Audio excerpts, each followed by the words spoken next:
উহুদের যুদ্ধ ছিল মুসলিমদের জন্য একটি গুরুত্বপূর্ণ এবং শিক্ষামূলক ঘটনা।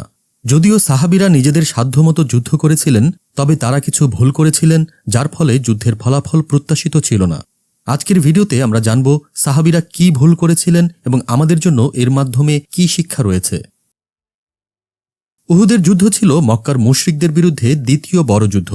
প্রথমে মুসলিমরা বিজয়ী হচ্ছিল, কিন্তু কিছু ভুল সিদ্ধান্ত এবং সাহাবীদের কিছু ভুল অবস্থান যুদ্ধের ফল পাল্টে দেয়। যুদ্ধের এক সময় নবী সাল্লাল্লাহু আলাইহি ওয়াসাল্লাম যুদ্ধে সক্রিয়ভাবে অংশ নিচ্ছিলেন এবং তার পেছনে 50 জন সাহাবী যারা পাহাড়ের ওপরে দাঁড়িয়েছিল, তাদের নির্দেশ ছিল পরিস্থিতি যেমনই হোক না কেন পাহাড় থেকে নেমো না। তবে যুদ্ধে মুসলিম বাহিনীকে বিজয়ী হতে দেখে কিছু সাহাবী খুশিতে পাহাড় থেকে নেমে এসেছিল, ফলে মুশরিকরা মুসলিম বাহিনীর পেছন থেকে আক্রমণ চালাতে সক্ষম হয়। এটাই ছিল সাহাবীদের মূল ভুল।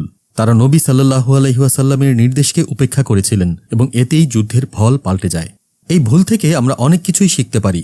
নবী সাল্লাল্লাহু আলাইহি ওয়াসাল্লামের নির্দেশ কখনোই অগ্রাহ্য করা উচিত নয়, কারণ তার নির্দেশই আমাদের পথপ্রদর্শক। সাহাবীরা ঈমানের শক্তিতে ভরপুর ছিল, তবে তারা কিছুক্ষণের জন্য নিজেদের আবেগের কাছে পরাজিত হয়েছিল, যা আমাদের শেখায় যে কখনোই আবেগের হাতে নিজেদেরকে সমর্পণ করা উচিত নয়।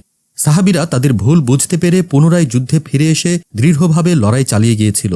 আমাদেরও জীবনে ধৈর্য ও দৃঢ়তা প্রয়োজন, বিশেষত যখন আমাদের ওপর কঠিন পরীক্ষা আসে।